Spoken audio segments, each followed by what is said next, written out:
ಅವರ ವಯಸ್ಸಿನಲ್ಲಿ 78 ಆಗಿರ್ಬೋದು, ಆದರೆ ಅವರ ವ್ಯಕ್ತಿತ್ವ ಮತ್ತು ಕ್ರಿಯಾಶೀಲತೆ ಮತ್ತು ಅವರ ಮಾನಸಿಕ ಸದೃಢತೆ ನಿಜಕ್ಕೂ ಕೂಡ 28ರ ಪ್ರಾಯದಲ್ಲಿದ್ದಾರೆ ಅಂತ ಹೇಳೋದಕ್ಕೆ ತುಂಬ ಹೆಮ್ಮೆ ಅನ್ನಿಸ್ತಾ ಇದೆ. ಪಟ್ಟಾಭಿಜಿಯವರು ಒಂದು ತುಂಬ ಒಳ್ಳೆಯ ಮಾತನ್ನು ವ್ಯಕ್ತಪಡಿಸಿದರು. ಅವರ ಜೀವನದ ಅನೇಕ ಬೆಳವಣಿಗೆಯ ಏರುಪೇರಿನಲ್ಲಿ ಎಂದೂ ಕೂಡ ಧರ್ಮವನ್ನು ಬಿಟ್ಟುಕೊಟ್ಟವರಲ್ಲ, ಎಂದೂ ಕೂಡ ಸನಾತನ ಧರ್ಮದ ಧಾರ್ಮಿಕ ಎತ್ತಿವರಿಯನ್ನು ಬಿಟ್ಟುಕೊಟ್ಟಿರುವಂಥವರಲ್ಲ, ತಮ್ಮ ಜೀವನದಲ್ಲಿ ಎಂದೂ ಕೂಡ ರಾಜ್ಯನ ಮಾಡಿಕೊಟ್ಟಂಥವರಲ್ಲ. ಅವರು ತಮ್ಮ ಸ್ಥಾನಮಾನಗಳನ್ನು ಬಿಟ್ಟವರೇ ಹೊರತು ತತ್ವವನ್ನು ಎಂದೂ ಕೂಡ ಬಿಟ್ಟಂಥವರಲ್ಲ ಅನ್ನುವಂಥ ಮಾತು ಭಾಳ ಸತ್ಯವಾಗಿರುವಂಥದ್ದು. ಅಂಥ ಈಶ್ವರಪ್ಪನವರು ನಮ್ಮೊಂದಿಗೆ ಇವತ್ತು 80ರ ದಶಕದ ವಸ್ತಿನಲ್ಲಿದ್ದಾರೆ. ಅವರಿಗೆ ಬಸವಾದಿ ಪ್ರಬುದ್ಧರು, ಅವರ ಕುಟುಂಬದ ದೈವ ಮತ್ತು ಇಲ್ಲಿ ಕುಳಿತಿರುವಂಥ ಎಲ್ಲ ಪೂಜ್ಯರು ಅವರಿಗೆ ಶತಾಯುಷಿಗಳಾಗಿ ಬದುಕಬೇಕು, ಬಾಳಬೇಕು. ಅವರ ಕುಟುಂಬ ವರ್ಗದವರು ಹಾಗೆಯೇ ಬದುಕಬೇಕು, ಬಾಳಬೇಕು. ಭಗವಂತ ಅವರಿಗೆ ಆಯುಷು, ಆರೋಗ್ಯ, ಅವರು ಮತ್ತಷ್ಟು ಈ ದೇಶವನ್ನು ಸೇವೆಯನ್ನು, ಸಮಾಜ ಸೇವೆಯನ್ನು ಮಾಡುವಂಥ ಶಕ್ತಿಯನ್ನು ನೀಡಬೇಕು ಎನ್ನುವಂಥ ನಿಟ್ಟಿನಲ್ಲಿ ಈ ಸಂದರ್ಭದಲ್ಲಿ ಶುಭವನ್ನು ಕೋರ್ತೀವಿ ಅನ್ನುವಂಥದ್ದು. ಈಶ್ವರಪ್ಪನವರು ಸದಾ ಹೋರಾಟದ ಮೂಲಕವೇ ತಮ್ಮ ರಾಜಕೀಯ ಅಸ್ತಿತ್ವವನ್ನು ಕಂಡುಕೊಂಡು ಬಂದಿರುವಂಥವರು. ರಾಜಕೀಯ ಅಂತ ಹೇಳಿದ್ರೆ ಏರುಪೇರು ಇರುವಂಥದ್ದನ್ನು ನಾವು ನೋಡ್ತಾ ಇರ್ತೀವಿ. ಅಂತಹ ಸಂದರ್ಭದಲ್ಲಿಯೂ ಕೂಡ ಯಾವತ್ತೂ ಕೂಡ ವಿಚಲಿತರಾಗದೆ ಧರ್ಮಕ್ಕೋಸ್ಕರ, ಸಮಾಜಕ್ಕೋಸ್ಕರ ತಮ್ಮ ಹೋರಾಟವನ್ನು ಮುಡುಪಾಗಿಟ್ಟಂಥವರು ಈಶ್ವರಪ್ಪನವರು. ಅಂಥವರಿಗೆ ಈ ಸಮಾಜ ಮತ್ತು ದೇಶ ಕಟ್ಟುವಂಥ ಕೆಲಸಕ್ಕೆ ಮತ್ತಷ್ಟು ಶಕ್ತಿಯನ್ನು ನೀಡಬೇಕು ಅನ್ನುವಂಥ ಒಂದು ಅಭಿಪ್ರಾಯ ನಮ್ಮೆಲ್ಲರಿಗೂ ಕೂಡ ಆಗಿದೆ ಅನ್ನುವಂಥದ್ದು. ಈಶ್ವರಪ್ಪನವರ ಕುಟುಂಬ ವರ್ಗದವರು ಮತ್ತು ಅವರ ಪುತ್ರ ಅವರಿಗೆ ಸದಾ ಬೆಂಬಲವಾಗಿ ನಿಂತುಕೊಂಡು ಈ ದೇಶ ಮತ್ತು ಸಮಾಜವನ್ನು ಕಟ್ಟುವಂಥ ಕೆಲಸದಲ್ಲಿ ಅವರು ಕೂಡ ಭಾಗಿಯಾಗಿದ್ದಾರೆ ಎನ್ನುವಂಥ ಮಾತು ಭಾಳ ಹೆಮ್ಮೆ ಪಡುವಂಥದ್ದು. ಭಾಳಷ್ಟು ಸಂದರ್ಭದಲ್ಲಿ ಹುಟ್ಟುಹಬ್ಬ ಅಂತ ಹೇಳಿದ್ರೆ ಗೊಂದಲ, ಗೊಜ್ಜಲು, ಆಡಂಬರ ಇರ್ತದೆ. ಆದರೆ ಈಶ್ವರಪ್ಪನವರ ಪ್ರತಿ ಹುಟ್ಟುಹಬ್ಬದ ಸಂದರ್ಭದಲ್ಲಿ ಸಾವಿರಾರು ಸಂಖ್ಯೆಯಲ್ಲಿ ಮಾತೆಯರೇ ಸೇರಿಕೊಂಡು ತುಂಬ ಸಡಗರ ಸಂಭ್ರಮದಿಂದ ಒಂದು ಅರ್ಥಪೂರ್ಣವಾಗಿರುವಂಥ ಹುಟ್ಟುಹಬ್ಬಕ್ಕೆ ನೀವೆಲ್ಲರೂ ಕೂಡ ಸಾಕ್ಷಿಯಾಗಿದ್ದೀರಿ. ನಿಮ್ಮೆಲ್ಲರಿಗೂ ಕೂಡ ಭಗವಂತನ ಆಶೀರ್ವಾದ ಇರಲಿ ಅನ್ನುವಂಥ ಮಾತನ್ನು ಈ ಸಂದರ್ಭದಲ್ಲಿ ವ್ಯಕ್ತಪಡಿಸಿ, ಭಾಳ ವಿಶೇಷ ಅಂತ ಹೇಳಿದ್ರೆ ಈಶ್ವರಪ್ಪನವರ ಮನೆಯಲ್ಲಿ ಎಲ್ಲ ದೇವರುಗಳ ಪೂಜೆ ನಡೀತಾ ಇರುತ್ತೆ ಪ್ರತಿನಿತ್ಯವೂ ಕೂಡ. ಅದರಲ್ಲಿ ವಿಶೇಷವಾಗಿ ಹಿಂದಿನ ನಮ್ಮ ಲಿಂಗೈಕ್ಯ ಜಗದ್ಗುರುಗಳಾಗಿರುವಂಥ ಡಾಕ್ಟರ್ ವಿಶ್ವೇಶತೀರ್ಥ ಮಹಾಸ್ವಾಮೀಜಿಯವರ, ಶ್ರೀಪಾದರ ಮಹಾಸ್ವಾಮೀಜಿಯವರ ಧರ್ಮದಂಡವನ್ನು ಕೂಡ ಇವತ್ತು ಕೂಡ ಪೂಜೆಯನ್ನು ಮಾಡ್ತಾ ಇದ್ದಾರೆ.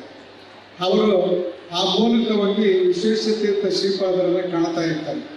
ಭಾಳಷ್ಟು ಸಂದರ್ಭದಲ್ಲಿ ಅವರ ಮತ್ತು ಇವರ ಒಂದು ಭಕ್ತಿಯ ಸಂಬಂಧ ಹೇಗಿತ್ತು ಅಂತ ಹೇಳಿದ್ರೆ, ಪೂಜ್ಯರು ಅವ್ರ ಮನೆಗೆ ಭೇಟಿ ಕೊಟ್ಟಂಥ ಸಂದರ್ಭದಲ್ಲಿ ಅವರ ಮನೆಗೆ ನಾವು ಫಲಪ್ರದ ಫಲ ಇತ್ಯಾದಿ ಆಶೀರ್ವಾದವನ್ನು ಮಾಡಿ ನಿರ್ಗಮಿಸ್ತೀವಿ.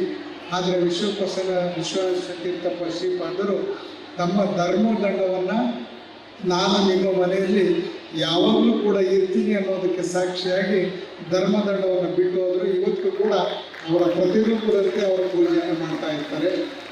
ಅವರು ಅಂತ ಹೇಳಿದ್ರೆ ಈಶ್ವರಪ್ಪನವರಿಗೆ ತುಂಬ ಪ್ರೀತಿ. ಆ ಪ್ರೀತಿಗೋಸ್ಕರ ಇವತ್ತಿನ ನಮ್ಮ ಜಗದ್ಗುರುಗಳು ವಿಶ್ವೇಶತೀರ್ಥ ವಿಶ್ವಪ್ರಸನ್ನ ಸ್ವಾಮೀಜಿಯವರು ಕೂಡ ಈ ಕಾರ್ಯಕ್ರಮಕ್ಕೆ ಪ್ರತಿ ವರ್ಷ ಕೂಡ ಬರ್ತಾ ಇದ್ದಾರೆ. ನೀವೆಲ್ಲರೂ ಕೂಡ ಹೆಮ್ಮೆ ಪಡಬೇಕು. ದಕ್ಷಿಣ ಭಾರತದಿಂದ ನಮ್ಮ ದೇಶ ಅಷ್ಟೆಲ್ಲ ಇಡೀ ಪ್ರಪಂಚದಲ್ಲಿ ಇವತ್ತು ರಾಮ ಮಂದಿರವನ್ನು ತಿರುಗಿ ನೋಡ್ತಾ ಇದ್ದಾರೆ. 500 ವರ್ಷಗಳ ಸತತ ಹೋರಾಟದ ಫಲಕ್ಕೆ ಮತ್ತು ಆ ಹೋರಾಟದಲ್ಲಿ ನಮ್ಮ ಹಿಂದಿನ ಜಗದ್ಗುರುಗಳು ತಮ್ಮನ್ನು ತಾವು ಅರ್ಪಣೆ ಮಾಡಿಕೊಂಡಿದ್ದರು. ಅದರ ಫಲ, ಅವರ ಆಶೀರ್ವಾದ ಇವತ್ತು ನಮ್ಮೆಲ್ಲ ದಕ್ಷಿಣ ಭಾರತದ ಪ್ರತಿನಿಧಿಯಾಗಿ ಪೂಜ್ಯ ವಿಶ್ವಪ್ರಸನ್ನ ತೀರ್ಥ ಸ್ವಾಮೀಜಿಯವರು ಶ್ರೀರಾಮ ಮಂದಿರದ ಟ್ರಸ್ಟಿಗಳಾಗಿರುವಂಥದ್ದು ನಾವೇ ಇದ್ದೀವಿ ಅನ್ನೋಷ್ಟು ಸಂತೋಷ ಅಂತೇಳಿ. ನಿಮಗೆಲ್ಲರಿಗೂ ಮತ್ತೊಂದು ಮಾತು, ಭಾಳಷ್ಟು ಜನ ಈ ಭಾಗದಲ್ಲಿ ನಮ್ಮ ಈಶ್ವರಪ್ಪನವರಿದ್ದಾರೆ, ಪಾಸ್ ಕೊಡಿಸ್ತಾರೆ. ಆದರೆ ಚಿತ್ರದುರ್ಗ, ಮಧ್ಯ ಕರ್ನಾಟಕದ ಭಾಗದಲ್ಲಿ ನನಗೂ ಕೂಡ ಸ್ವಾಮೀಜಿ ನೀವು ಶ್ರೀರಾಮ ಮಂದಿರಕ್ಕೆ ಹೋಗಿ ಬಂದಿದ್ದೀರಿ. ನೀವು ಹೋಗಿ ಬಂದ ನಂತರ ನಾವು ಕೂಡ ದಿಢೀರ್ನೆ ಭೇಟಿ ಕೊಡ್ತಾ ಇರ್ತೀವಿ. ಆ ಭೇಟಿ ಕೊಟ್ಟಂಥ ಸಂದರ್ಭದಲ್ಲಿ ನಮಗೆ ವಿಶೇಷವಾಗಿರುವಂಥ ಒಂದು ಪಾಸ್ ಬೇಕು ಅಂಥೇಳಿ ಹೇಳ್ತಾ ಇರ್ತಾರೆ ಸ್ವಾಮೀಜಿ. ಅಂಥವರೆಲ್ಲರಿಗೂ ಕೂಡ ನಾನು ನಿರ್ದಾಕ್ಷಿಣ್ಯವಾಗಿ ತುಂಬ ಪ್ರೀತಿಯಿಂದ ನೀವು ಎಷ್ಟು ಜನ ಶ್ರೀರಾಮ ಮಂದಿರಕ್ಕೆ ಹೋಗ್ತೀರಿ ಹೋಗಿ ಬನ್ನಿ, ನಾವು ಪಾಸ್ ಕೊಡ್ತೀವಿ ಅಂತ ಹೇಳ್ತಾ ಇರ್ತೀನಿ. ಆದರೆ ಆ ಧೈರ್ಯ ಯಾರಿಲ್ಲ ಅಂತ ಹೇಳಿದ್ರೆ ನಮ್ಮ ವಿಶ್ವಪ್ರಸನ್ನ ತೀರ್ಥ ಸ್ವಾಮೀಜಿಯವರ ಆಶೀರ್ವಾದದಲ್ಲಿ ಅವರ ಒಂದು ವಿಶೇಷ ಒಂದು ಸೂಚನೆಯಂತೆ ನಮಗೆ ರಾಮ ಮಂದಿರದಲ್ಲಿ ವಿಶೇಷ ಪಾಸ್ ಸಿಗುತ್ತೆ. ಅದನ್ನು ನೋಡ್ಕೊಂಡು ಬಂದಂಥವರು ನಮ್ಮ ಉಡುಪಿ ಮಠಕ್ಕೆ ಅಲ್ಲಿಂದಲೇ ಕೃತಜ್ಞತೆ ಸಲ್ಲಿಸ್ತಾರೆ. ನಮ್ಮ ಹಿಂದೆ ಕೃಷ್ಣ ಅವರಿದ್ದಾರೆ, ಅವ್ರ ಮೊಬೈಲ್ಗೆ ನಾನು 10 ಜನ 20 ಜನ 10 ಜನಕ್ಕೆ ಅವ್ರಿಗೆ ಹೆಸರು ಕಳಿಸ್ತೀನಿ. ಅವರು 1 ಗಂಟೆನಲ್ಲಿ ವಿಶೇಷ ಪಾಸನ್ನು ಕೊಡ್ತಾರೆ. ಅವರು ಶ್ರೀರಾಮನ ದರ್ಶನವನ್ನು ಪಡೆದುಕೊಂಡು ಬರ್ತಾರೆ.